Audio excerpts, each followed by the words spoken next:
See here how inventions make history. For lack of a telescope, Aristotle's astronomy is a tissue of childish romance. For lack of a microscope, his biology wanders endlessly astray.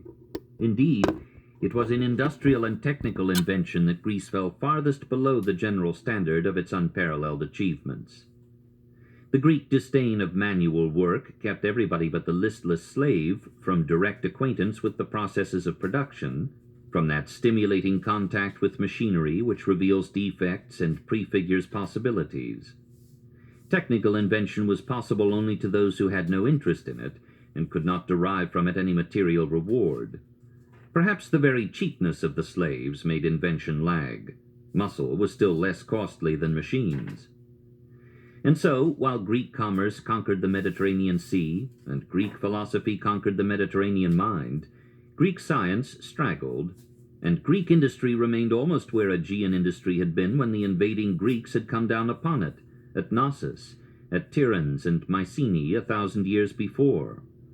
No doubt we have here the reason why Aristotle so seldom appeals to experiment. The mechanisms of experiment had not yet been made, and the best he could do was to achieve an almost universal and continuous observation. Nevertheless, the vast body of data gathered by him and his assistants became the groundwork of the progress of science, the textbook of knowledge for 2,000 years, one of the wonders of the work of man. Aristotle's writings ran into the hundreds. Some ancient authors credit him with 400 volumes, others with 1,000. What remains is but a part, and yet it is a library in itself. Conceive the scope and grandeur of the whole. There are, first, the logical works, categories, topics, prior and posterior analytics, propositions, and sophistical refutation.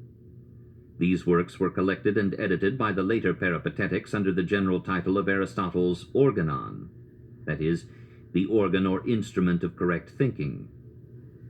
Secondly, there are the scientific works, physics, on the heavens, growth and decay, meteorology, natural history, on the soul, the parts of animals, the movement of animals, and the generation of animals.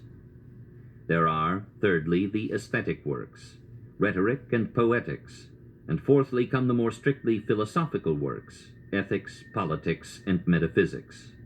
This is the chronological order so far as known. Our discussion will follow this order except in the case of the metaphysics. Here, evidently, is the Encyclopaedia Britannica of Greece. Every problem under the sun and about it finds a place.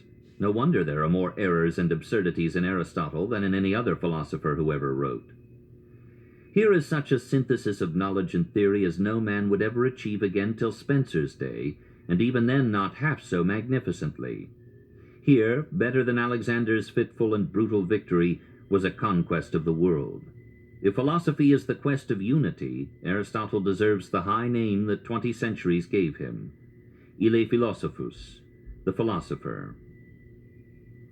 Naturally, in a mind of such scientific turn, poesy was lacking. We must not expect of Aristotle such literary brilliance as floods the pages of the dramatist philosopher Plato. Instead of giving us great literature in which philosophy is embodied and obscured in myth and imagery, Aristotle gives us science, technical, abstract, concentrated. If we go to him for entertainment, we shall sue for the return of our money. Instead of giving terms to literature, as Plato did, he built the terminology of science and philosophy. We can hardly speak of any science today without employing terms which he invented. They lie like fossils in the strata of our speech. Faculty, mean, maxim, meaning in Aristotle the major premise of a syllogism, category, energy, actuality, motive, end, principle, form. These indispensable coins of philosophic thought were minted in his mind.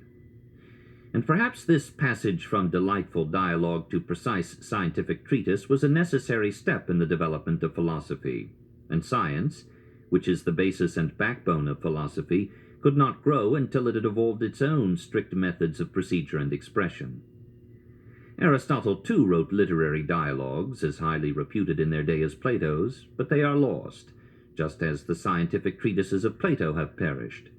Probably time has preserved of each man the better part. Finally, it is possible that the writings attributed to Aristotle were not his, but were largely the compilations of students and followers who had embalmed the unadorned substance of his lectures in their notes.